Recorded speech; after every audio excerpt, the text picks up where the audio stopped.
इसकी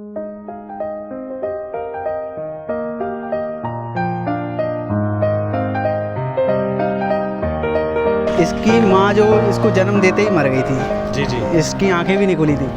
जब से मैं इसको पाल रहा हूँ छोटे से ही, इसको जब से ही दूध पिलाना चालू किया मैंने, आप देख सकते हैं इतना बड़ा हो गया है ये अभी। जी। तो मैं चाहता हूँ ये थोड़ा अच्छा काफ़ी बड़ा हो जाए तो हमारे साथ रहता है ये सब।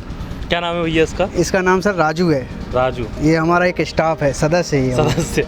आप देख रहे हैं, जिसका पैसा है वही इंसानियत कर सकता है या वही लोगों का भला कर सकता है, ऐसा नहीं है। भला आप किसी भी तरीके से कर सकते हैं, एक जानवर का, एक इंसान का, किसी भी तरीके से। बस आपका दिल अच्छा होना चाहिए, साफ़ होना चाहिए, और आप उस दिखा सकते हैं कि आप कैसे लोगों का भला कर रहे हैं और आप कैसे एक इंसानियत की तरफ बढ़ रहे हैं। तो जैसे भैया ने बताया कि राजू नाम है इसका, और धीरे धीरे ये राजू डेफिनेटली जेंटलमैन बनेगा, और हम कह भी पाएंगे राजू बन गया जेंटलमैन।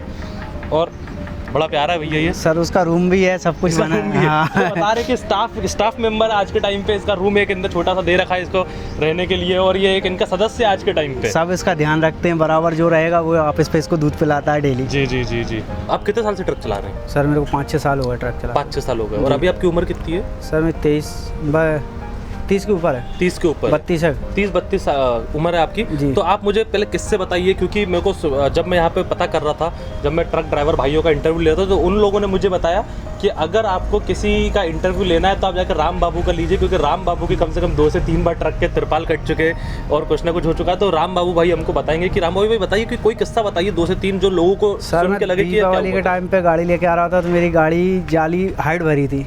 मछलिया घाट पड़ता है वहाँ पर, रात को 10-11 बजे मेरी गाड़ी घाट चढ़ाया मैंने, और चोर लोग चढ़ गए तो ऊपर तिरपाल काट दी मेरी। जी जी। उसमें मेरा काफ़ी माल उतर गया था। उसकी मैंने शिकायत भी डाली थी वहाँ पर झाबुआ जिले में। ये आपको मालूम कब पड़ा कि आपका तिरपाल कट गया? सर मेरी गाड़ी पूरा घाट चढ़ने के बाद 2 बजे मेरे को पता चला, मेरी रस्सी लटक गई कि तिरपाल कट चुकी, चोरी हो गई है मेरी। कितने का सामान चला गया होगा आपका? करीबन उसमें 50,000 का माल चला गया था। 50,000 का माल चला गया। आपको क्या, आपकी हालत क्या हुई, मतलब क्या आपके दिमाग में? कुछ नहीं सर, उस समय हाथ पैर कप रहे थे। टोल पे गाड़ी लगाई मैंने, पहले ऊपर जाके देखा कि हाँ मेरी गाड़ी कट चुकी है। उसके बाद रिपोर्ट डाली, फिर सेठ मुनीम को फ़ोन लगाया, फिर रिपोर्ट डाल के फिर वहाँ से मैं निकला हूँ। तो ये जो आपका जब तिरपाल कटती है, आपका सामान चले जाता है, तो ये इसका भरपाई आपकी तनख्वाह से होती है या क्या होता है? उस सॉल्यूशन का हल क्या निकलता है? ये कुछ सेठ मिलाते, कुछ हम ऐसा करके बीमा रहता है उस माल का, ऐसे करके उसके पैसे भरे जाते हैं। पैसे भरे जाते हैं। और एक आध कोई किस्सा जो आपका कभी कहीं पे कटा हो तिरपाल? सर ऐसे तो मेरी गाड़ी का डीजल चोरी हुआ है इंदौर में। आप इंदौर में कहीं भी गाड़ी लगा दीजिए, लोग बाग बदमाश आते हैं, आपको चाकू माकू लगा लेंगे और आपकी गाड़ी आपके सामने डीजल पूरा चोरी हो जाएगा। आप कुछ नहीं कर सकते, बैठे रहोगे। तो आपका डीजल भी जा चुका है? डीजल भी जा चुका, मेरा 2 बार जा चुका है सर। एक एक्सीडेंट तो हुआ मेरा धार बाईपास पे एक बार। अभी मेरी गाड़ी फिक गई बारिश के टाइम में। जी जी। रात में आते हुए। जी जी। उधर भी वो एक बाइक वाले की लापरवाही के कारण मेरी बाइक फिकी थी। अचानक उसने टर्न भर दिया तो बचाने के चक्कर में मेरी गाड़ी पूरी फिक गई।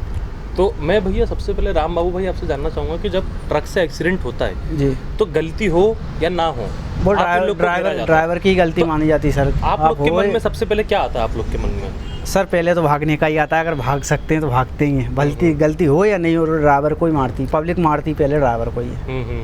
बोलते ये दारू पिए होगा या कुछ भी नशा किया होगा, इसलिए ड्राइवर पहले भाग लेता।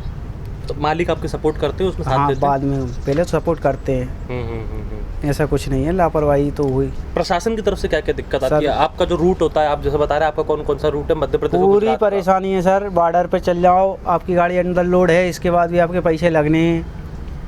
आपने नशा नहीं किया फिर भी आपका पैसा लगना है। बोल देते आरटीओ रोक लेगा, कोई वो नहीं है। इसके बाद भी एंट्री है तेरी यहाँ पर, यहाँ कुछ नहीं है फिर भी एंट्री है। 500 रुपये देना ही पड़ेगा। वो लिखित कहीं पे है नहीं, कुछ नहीं लिखित भी नहीं देंगे। आप तो 500 रुपये देंगे, या तो आपका लाइसेंस रख लेंगे, आपके बस्ते के गाड़ी का कागज रख लेंगे जी। सर कोई पर्ची नहीं देंगे, और उसके जोर ज़बरदस्ती आप करोगे तो आपको मारेंगे अलग। उनके बंदे भी रहते हैं 5-6 डंडे लेके, ऐसे रोकते हैं जो गाड़ी को आगे खड़े होकर अचानक गाड़ी के सामने आएंगे, गाड़ी ब्रेक नहीं आया तो हादसा भी हो सकता।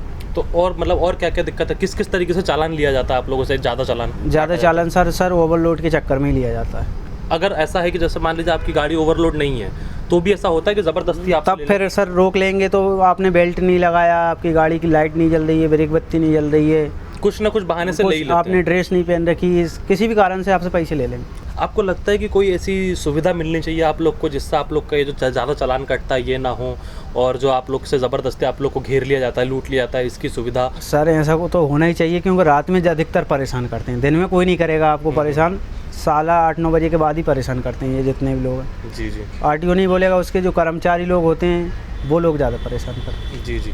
तो अब मैं आप लोग को बताना चाहूँगा कि यही जो भैया हमारी सुविधा है lots, lawyer on the spot, आयतवा और लॉयर्ड की तरफ से, कि आप अगर एक फ़ोन लगाएंगे तो उस पर आपकी समस्या हल कर दी जाएगी। तुरंत ही आपकी तरफ से एक प्रतिनिधि उनसे बात करेगा आपका, और वो उनसे बात करेगा सामने और उनको बताएगा कि नहीं भाई ये आप गलत पैसा काट रहे हैं इनसे, तो आपको नहीं काटना है, और वो आपकी तरफ से आपको क्या करेगा, लेगा, आपकी समस्या को सॉल्व करेगा। मैं भैया आपसे जानना चाहूँगा कि आप क्या क्या चाहते हो कि क्या क्या चीज़ें ख़त्म हो जाएं, क्या क्या चीज़ें सही हो जाएं आपकी तरफ से? सर पहले तो ये पुलिस वालों की जो गुंडागर्दी है वो कम होनी चाहिए, और दूसरी बॉर्डर पे जो अवैध वसूली चल रही है बिल्कुल वो बंद होना चाहिए। जी जी। अब एंट्री किसी गाड़ी की आप 500 की कर रहे हो, उसी गाड़ी की आप 1500 की 2000 की एंट्री कर रहे हो, बिना उसके 700 में निकाल रहा हो, वो कोई एंट्री नहीं है, तो ये सब बंद। राम बाबू भाई, ये जो मैं आपको बता रहा हूँ लॉयर्ड का, कि ये जो सुविधा मिलती है, जो आपको तुरंत आपकी तरफ से एक वकील रहता है जो बात करता है, सर ये हमारे सेठ जी ने दे रखी है, और मैं इसको 3-4 महीने से ले रहा हूँ, मेरे को सुकून है इससे। जी जी। कहीं भी परेशानी आएगी तो मैं इस पर कॉल कर लेता हूँ। तो आप धन्यवाद देना चाहेंगे? अरे सर मैं बहुत धन्यवाद देना चाहूँगा। तो आप देख सकते हैं कि राम बाबू भाई को आप देख सकते हैं कि हंसमुख आदमी है, लेकिन वही है कि जब इंसान ट्रक में बैठता है तो लोग भूल जाते हैं कि वो उसका एक परिवार है, लोग भूल जाते हैं कि वो भी एक इंसान है। और इसलिए हमको ट्रक में लिखना भी पड़ता है कि देखो मगर प्यार से, कहीं ना कहीं क्या पता वो ट्रक वाले ये बोलना चाह रहे हैं कि भाई देखो मगर प्यार से हमको, कि हम भी इंसान है, हमको इज्जत से देखो। आप हमको ऐसा क्यों मान रहे हो कि हम ट्रक के अंदर बैठ गए तो हम जल्लाद हो गए, या हमको हमारा काम ही लोगों को उड़ा देना? ऐसा कुछ नहीं है। राम बाबू भाई आपके सामने एक उदाहरण है उसका, कि आप देख लीजिए कितना हंसमुख है, लेकिन हम जैसे वो ट्रक में बैठेंगे लोगों का उनके प्रति नजरिया बदल जाएगा। लोग सोच लेंगे ये इंसान खराब है क्योंकि ये ड्राइवर है। तो हमको लोगों के रुतबे पे, हमको लोगों के तबके पे, हमको लोगों के उनके आर्थिक स्थिति पे हमको कभी उनको देखना नहीं चाहिए। हमको ये देखना चाहिए कि ये इंसान है और इसकी ज़िंदगी भी महत्वपूर्ण है, इसकी ज़िंदगी भी उसके परिवार के लिए बहुत महत्वपूर्ण है, क्योंकि एक ट्रक ड्राइवर से 4 से 5 लोगों का परिवार चल रहा है, ज़्यादा ही चलता है। तो राम बाबू भाई जैसा बता रहे हैं कि वो उस सुविधा का इस्तेमाल कर रहे हैं लॉट्स का, और उन्होंने बताया कि 3 से 4 महीने से उन्की काफ़ी दिक्कतें कम भी हुई हैं इस चीज़ से। और मैं राम बाबू भाई को धन्यवाद देना चाहूँगा कि उन्होंने अपना कीमती समय हमको दिया और इस इंटरव्यू के लिए वो यहाँ पे आए। और उन्होंने, जैसा लोगों ने मुझे बताया था कि काफ़ी किस्से हैं उनके पास, तो जैसा है कि 2 से 3 किस्से उन्होंने बताया, लोगों तक पहुँचाए, और आप देखेंगे और आप समझेंगे और आप जागरूक होंगे कि नहीं भाई हमको क्या क्या चीज़ों का ध्यान देना है, ट्रक वाले इंसान हैं, और देखो मगर प्यार से। धन्यवाद।